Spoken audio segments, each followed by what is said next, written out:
Assalamualaikum warahmatullahi wabarakatuh. Selamat pagi adik-adik yang kami cintai. Terima kasih sekali hari ini kami diberi kesempatan untuk memberikan materi pada kegiatan latihan pengembangan kepemimpinan atau LPK yang diselenggarakan oleh Kuartir Cabang Gerakan Pramuka Trenggalek.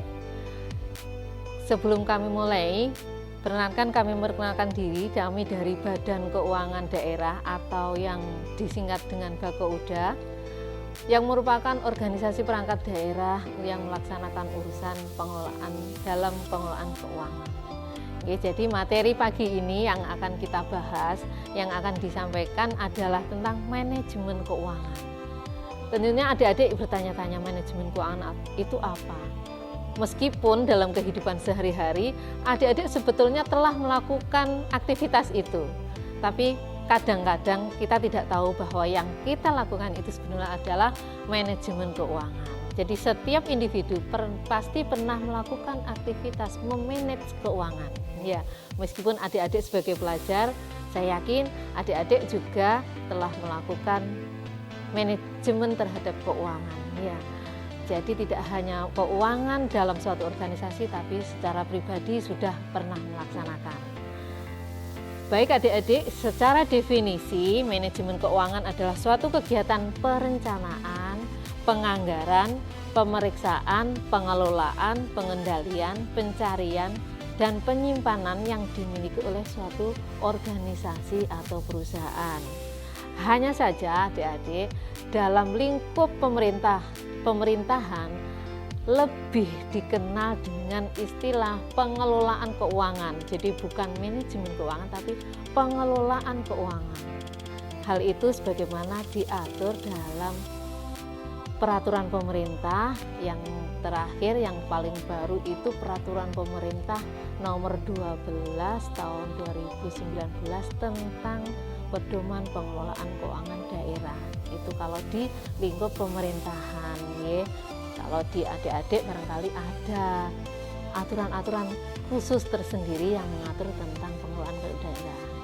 Jadi yang kami sampaikan tadi, pengertian manajemen keuangan itu sama aktivitasnya dengan pengelolaan keuangan daerah. Jadi ruang lingkup pengelolaan keuangan daerah sendiri meliputi mulai dari perencanaan, pelaksanaan, penatausahaan, pertanggungjawaban sampai dengan pengawasan.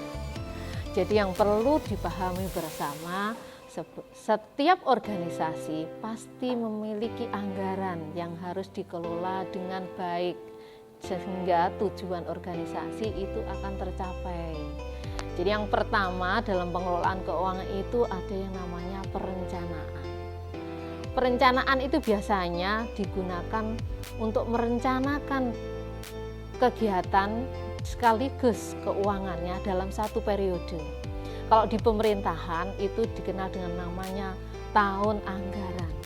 Tahun anggaran sendiri mulai 1 Januari sampai dengan 31 Desember ya. Jadi harus dibedakan antara tahun anggaran dengan tahun ajaran. Kalau adik-adik mungkin lebih familiar dengan istilah tahun ajaran ya, karena pelajar itu mengikuti tahun ajaran. Kalau beda antara tahun ajaran dengan tahun anggaran.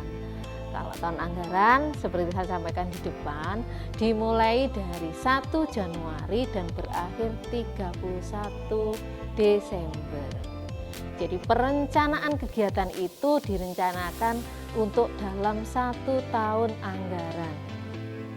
Kalau adik-adik mungkin dalam 1 tahun ajaran atau dalam kalau pengelolaan keuangannya tetap bisa memakai tahun anggaran.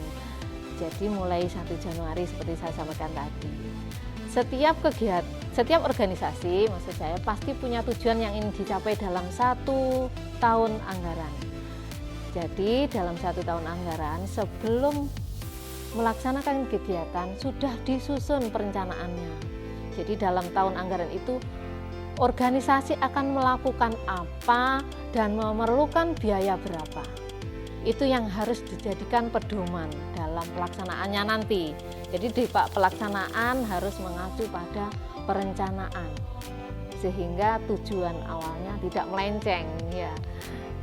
Kalau tidak ada panduannya dikhawatirkan nanti menjadi amburadul, pengelolaan keuangannya amburadul, tidak sesuai dengan tujuan. Bisa-bisa tujuan dari suatu organisasi tidak akan tercapai karena tidak berjalan pada rel yang telah ditentukan sebelumnya. Kemudian ada penata usahaannya, ruang lingkup pengelolaan keuangan itu ada penata usahaannya. Jadi adik-adik harus menata usahakan keuangan yang diamanahkan dengan sebaik-baiknya. Untuk menata usahakan tentunya ada dokumen-dokumen yang diperlukan. Paling tidak yang harus dimiliki oleh suatu organisasi dalam pengelolaan keuangan itu adalah yang dinamakan buku kas umum. Jadi adik-adik harus memiliki itu. Apabila adik-adik ditugaskan sebagai bendahara, biasanya yang mengelola keuangan kan bendahara ya. Jadi harus memiliki buku kas umum. Buku kas umum itu mencatat seluruh transaksi baik penerimaan maupun pengeluaran. Dan buku kas umum itu ditutup tiap bulan. Ya, dalam 1 bulan itu ditutup, ditandatangani oleh bendahara dan diketahui oleh ketua organisasi. Jadi setiap periode itu dipertanggungjawabkan tersendiri. Di BKU itu adik-adik selain BKU, nanti adik-adik bisa seandainya diperlukan ada buku bantu yang lain. Misalkan untuk mencatat buku kasnya, untuk mencatat kas tunai maksud saya, kemudian untuk mencatat buku banknya, misalkan anggarannya sebagian ditaruh di bank. Karena untuk dalam pengelolaan anggaran yang besar, dalam rangka menjamin keselamatan anggaran itu, uang bisa ditaruh di bank dengan rekening atas nama organisasi ya. Jangan sampai ditaruh di bank tapi menggunakan rekening pribadi, itu tidak diperkenankan. Jadi atas nama rekeningnya organisasi bisa dimasukkan di bank. Kemudian adik-adik bisa membuat buku bantu, yaitu buku bantu bank. Selain buku kas umum tadi ya, dan juga buku-buku yang lain yang diperlukan untuk mempermudah adik-adik dalam mempertanggungjawabkan uang yang dikelola ya. Itu pertanggungjawaban. Kemudian nanti setiap dalam pengelolaan keuangan pasti ada pengawasannya, tidak mungkin tidak ya. Pengawasan itu bisa dilakukan di internal atau eksternal. Jadi untuk memastikan bahwa keuangan itu sudah dikelola secara baik sesuai dengan rencana, ada yang harus dilakukan pengawasannya. Ini asas umum dalam pengelolaan keuangan yang harus diketahui bahwa asas umumnya yang pertama tertib, kemudian taat pada peraturan perundang-undangan, efisien, ekonomis, efektif, transparan, dan bertanggung jawab. Jadi keuangan yang adik-adik kelola itu harus dalam pengelolaannya dilakukan secara tertib. Ya, tertib, kemudian taat pada aturan peraturan perundang-undangan yang terkait dengan pengelolaan keuangan, kemudian efisien, artinya dengan anggaran seminim mungkin yang kita miliki, tujuan suatu organisasi dapat tercapai secara maksimal. Kemudian juga ekonomis, efektif, transparan, dan bertanggung jawab. Transparan artinya terbuka, jadi memungkinkan pembukuan yang dibuat oleh seorang bendahara diketahui oleh pihak-pihak yang terkait. Jadi tidak hanya bendahara saja yang tahu, tapi juga bisa diketahui oleh pihak-pihak yang terkait. Kemudian bertanggung jawab atau akuntabel. Jadi pengelolaan keuangan yang dikelola oleh adik-adik harus bisa dipertanggungjawabkan ya. Baik adik-adik, kita lanjutkan. Di depan tadi kami sudah sampaikan bahwa yang melakukan penata usahaan keuangan dalam satu organisasi itu adalah seorang bendahara. Jadi meskipun di sini ada adik-adik yang tugasnya bukan bendahara, tidak menutup kemungkinan untuk bisa tahu ya, jadi bisa saling mengoreksi nanti. Tugas bendahara yang pertama adalah menerima, menyimpan, memelihara, serta menyerahkan uang.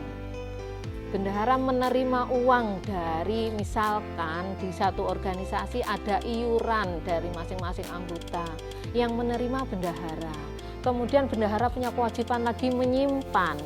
Tadi saya sampaikan juga bisa disimpan di bank atau juga dimungkinkan seorang bendahara itu memiliki brankas untuk menyimpan uang. Jangan disimpan di sembarang tempat yang tidak aman ya. Untuk lebih amannya ada brankas yang seorang bendahara saja yang tahu cara membukanya. Kemudian memelihara uang yang dibawa, kemudian menyerahkan uang. Artinya menyerahkan kepada yang berhak menerima. Misalkan adik-adik dalam suatu organisasi itu ingin mengadakan suatu kegiatan, saya ambil contoh OSIS itu memanggil atau mengundang wali murid untuk diadakan suatu acara, tentunya perlu anggaran. Biasanya diberikan snack ya, itu jadi bendahara nanti yang mengeluarkan kepada penyedianya, penyedia barangnya ya. Jadi beli kemana, misalkan beli snacknya ke toko X, itu yang menyerahkan bendahara. Kemudian tugas bendahara berikutnya adalah menyelenggarakan tata usaha uang secara tertib dan teratur. Itu saya sampaikan di depan tadi, menyelenggarakan tata usahanya dicatat ya, jangan lupa dicatat dalam buku kas umum. Jangan mengandalkan ingatan saja. Barangkali hari ini adik-adik ingat, tadi saya beli ATK misalkan untuk keperluan organisasi di sana. Jangan hanya mengandalkan ingatannya, harus segera dicatat. Kemudian bukti-buktinya disimpan ya. Mengerjakan BKU dan buku lainnya sesuai kebutuhan, sama seperti saya sampaikan di depan ya adik-adik. Kemudian menyusun dokumen atau bukti-bukti secara tertib dan teratur. Jadi dokumen, setiap pengeluaran keuangan harus didukung oleh bukti pengeluaran yang cukup. Ketika adik-adik mengeluarkan uang organisasi, itu adik-adik harus mendapatkan buktinya. Ya, bisa nota, bisa faktur, bisa kwitansi ya. Itu harus didokumentasikan secara tertib dan berurutan. Kembali ke atas yang BKU tadi atau buku kas umum tadi, penulisannya harus secara kronologis ya adik-adik, berdasarkan urutan peristiwa. Jadi peristiwa yang dahulu dicatat lebih dahulu, tidak bisa pencatatan dalam BKU itu loncat-loncat. Misalkan yang pertama tanggal 5, kemudian kedua kok tanggal 1, berikutnya tanggal 10, mundur lagi tanggal 7, itu tidak bisa.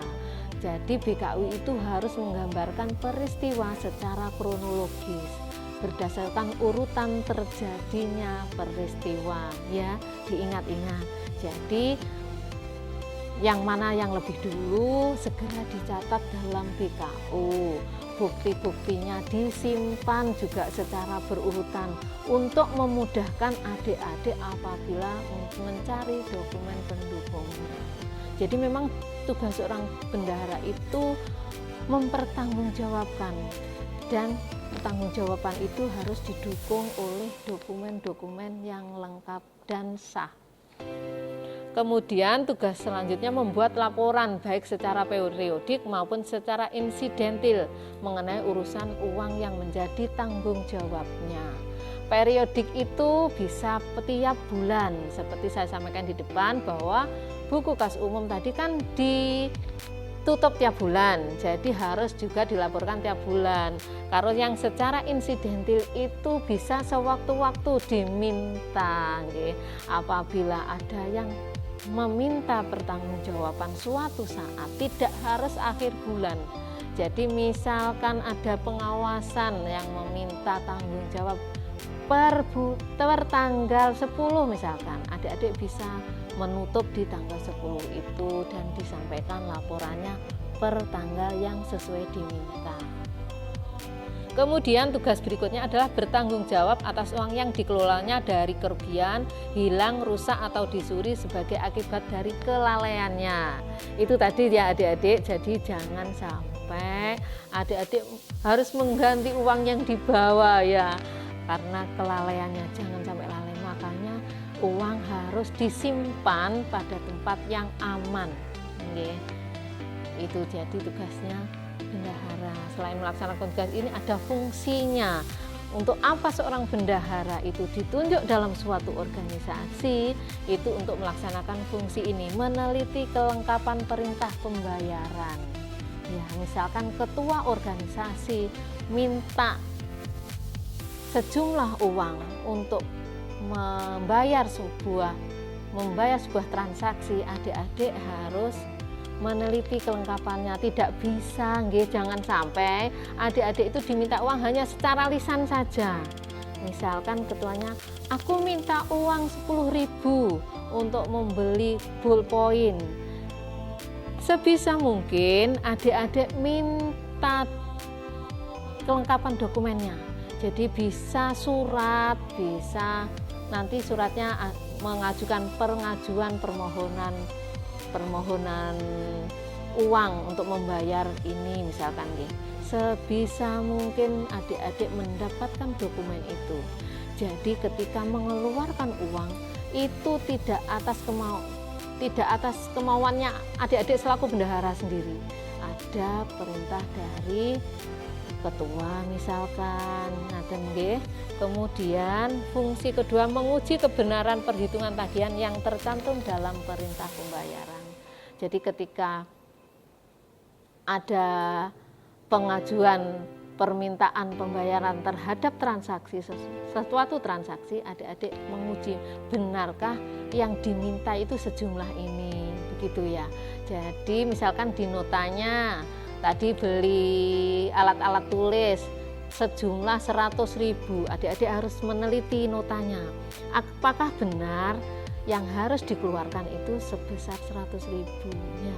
Itu tugasnya bendahara. Jangan lupa, jangan asal diminta, aku minta 100.000 langsung diberikan, jangan ya, harus diteliti. Kemudian menguji ketersediaan dana yang bersangkutan. Ketersediaan dana ini biasanya sudah tercantum pada dokumen perencanaannya.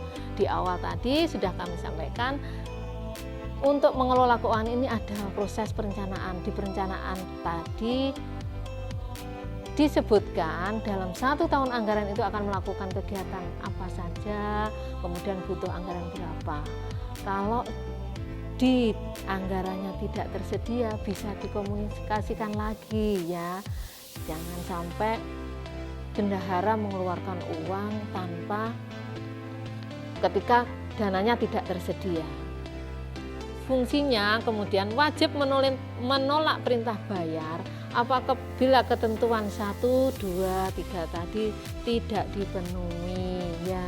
Jangan takut adik-adik kalau diminta uang kemudian persyaratan-persyaratan tadi tidak dipenuhi. Yang pertama tadi meneliti kelengkapan perintah pembayaran ya. Yang kedua menguji kebenaran perhitungan tagihan. Kemudian yang ketiga menguji ketersediaan dana. Kalau ketiga-tiganya ini tidak dipenuhi, bendahara bisa menolak perintah bayar ya. Jadi jangan takut-takut. Kemudian adik-adik, setiap pengelolaan keuangan pasti ada permasalahan ya. Permasalahan apa? Yang menjadi tugas kita adalah meminimalisir permasalahan, atau juga kalau bisa menjadi tidak ada masalah. Jadi ketika fungsi pengawasan dilaksanakan di organisasi adik-adik, tidak akan ditimbulkan masalah ya.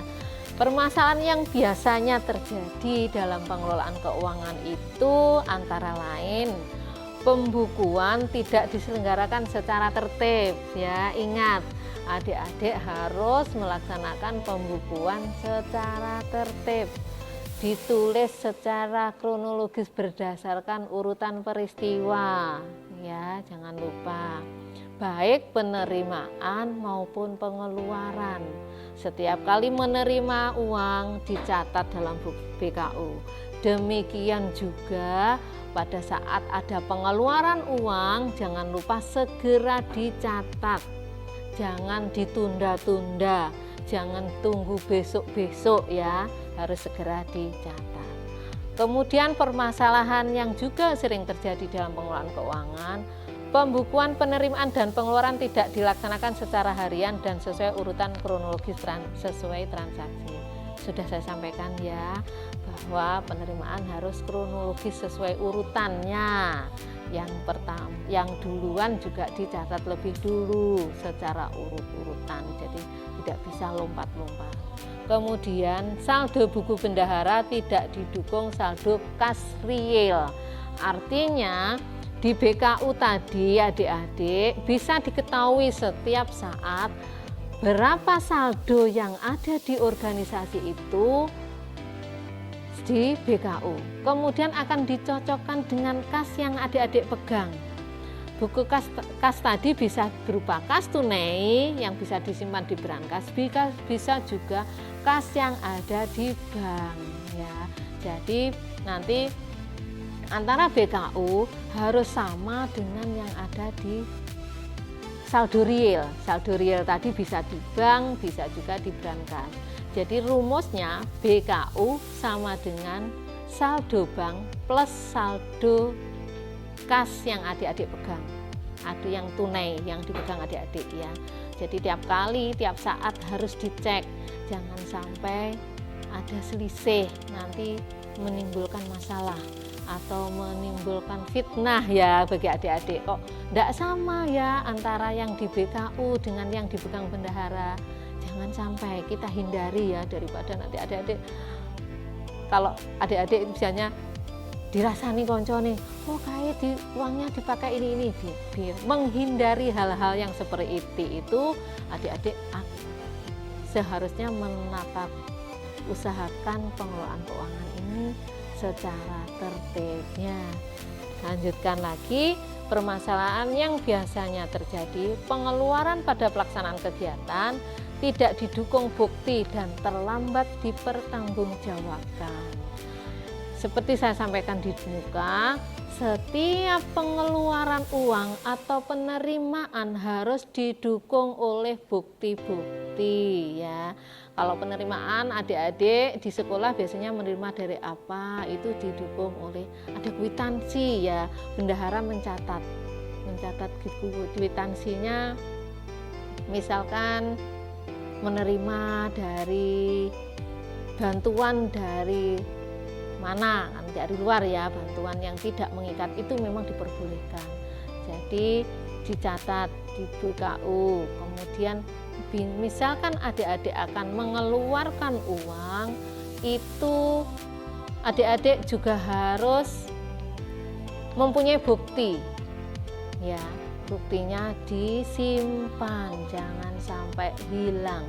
Jadi setiap saat ada pemeriksaan, adik-adik bisa menunjukkan buktinya. Jadi penak jadi bendahara sebetulnya enak kalau adik-adik mau tertib mencatat setiap transaksi, baik penerimaan maupun pengeluaran. Ya adik-adik, bisa dimengerti ya. Itu tadi adik-adik ya, salah beberapa tugas oleh bendahara di suatu organisasi. Tugas-tugasnya apa, melaksanakan fungsi apa, sudah kami sampaikan. Juga permasalahan-permasalahan yang biasanya timbul dalam pengelolaan keuangan ya, dan bagaimana mengatasinya, bagaimana meminimalisir permasalahan yang biasanya terjadi biar tidak terjadi lagi atau terulang lagi. Kemudian adik-adik bisa juga menambah pengetahuan bagi adik-adik dalam pengelolaan keuangan, khususnya dalam pengelolaan keuangan daerah atau yang keuangan yang dibiayai dari APBD. Ada ketentuan-ketentuan, misalkan ketentuan tentang materai, jangan lupa. Untuk transaksi di atas 250.000 sampai dengan 1 juta itu kwitansinya untuk bermaterai Rp3.000 ya, jangan lupa. Kemudian kalau transaksinya di atas 1 juta harus diberi materai senilai Rp6.000 ya, itu untuk pengelolaan keuangan dari APBD. Kemudian berlaku juga ketentuan tentang perpajakan.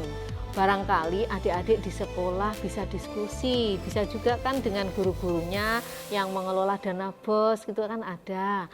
Itu ada ketentuan tentang perpajakan ya. Misalkan untuk transaksi sampai dengan di atas 2 juta itu harus dipungut pajak pertambahan nilai atau PPN yang tarifnya sebesar 10%. Selain itu dipungut PPh 22 yang tarifnya 1,5%. Barangkali nanti adik-adik menyampaikan kepada bapak atau ibu guru yang mengelola BOS diprotes. Kok PPN-nya di atas 2 juta, seharusnya kan 1 juta. Adik-adik bisa menyampaikan kepada bapak ibu guru ya, bahwa ketentuan ini sesuai PMK yang baru memang baru berlaku 1 Juli 2020 ini. Jadi barangkali adik-adik tahu lebih dulu dari bapak ibu guru. Mulai 1 Juli ini ketentuan tentang pajak pertambahan nilai atau PPN yang semula di atas 1 juta berubah menjadi di atas 2 juta baru dipungut PPN. Nanti bisa disampaikan ke bapak ibu guru yang mengelola BOS ya. Tapi untuk dana BOS memang tidak dipungut pajak ya, tidak dipungut pajak. Jadi mungkin pengelolaan yang lain. Kemudian untuk pajak daerah itu misalkan adik-adik belanja makan minum di restoran atau warung atau rumah makan dan sejenisnya, jangan lupa dipungut pajak daerah yang tarifnya juga 10%. Tapi untuk pajak makan minum kalau sudah dipungut pajak daerah maka tidak dipungut PPN. Nanti adik-adik kan bisa berdiskusi dengan bapak ibu guru ya. Pak, kalau sudah dipungut pajak daerah tidak harus dipungut PPN, begitu ya. Kemudian adik-adik yang juga perlu adik-adik ketahui, setiap transaksi itu bisa adik-adik dokumentasikan dengan foto ya. Jadi misalkan belanja ATK, dokumen pertanggungjawabannya bisa ditambahi dengan foto ATK yang adik-adik beli. Itu lebih meyakinkan pemeriksa pada saat melakukan pemeriksaan ya. Jadi pada saat membeli kertas, membeli bolpen atau dan lain-lain, difoto barangnya, untuk melengkapi pertanggungjawabannya. Itu lebih bagus dan lebih akuntabel ya, lebih bisa dipertanggungjawabkan. Ya adik-adik, itu tadi barangkali adik-adik yang bisa kami sampaikan pada acara di pagi hari ini. Semoga bisa menambah pengetahuan bagi adik-adik, bermanfaat bagi adik-adik dalam pengelolaan keuangan di organisasi adik-adik. Di sekolah kan ada OSIS ya, ada PMR mungkin, ada yang ikut pramuka, masing-masing ada, pasti saya yakin ada anggarannya ya. Jadi dikelola sebaik-baiknya, dihindari permasalahan yang biasa terjadi. Untuk pembelajaran bagi adik-adik barangkali nanti untuk tingkat yang lebih tinggi adik-adik bisa, karena sudah terbiasa melakukan segala sesuatunya dengan tertib sesuai dengan aturan, akan terbiasa di kehidupan adik-adik yang selanjutnya nanti di tingkat-tingkat yang selanjutnya, di organisasi-organisasi yang lebih tinggi lagi. Demikian adik-adik, barangkali ada yang ingin disampaikan, ada diskusi, silahkan ya. Nanti akan ada grup WhatsApp, adik-adik bisa menanyakan melalui grup WhatsApp. Kami akan berusaha menjawab setiap pertanyaan yang disampaikan dengan sebaik-baiknya. Itu saja adik-adik yang bisa kami sampaikan dan semoga bermanfaat. Selamat mengikuti kegiatan yang selanjutnya. tetap semangat, dan salam pramuka. Wassalamualaikum warahmatullahi wabarakatuh.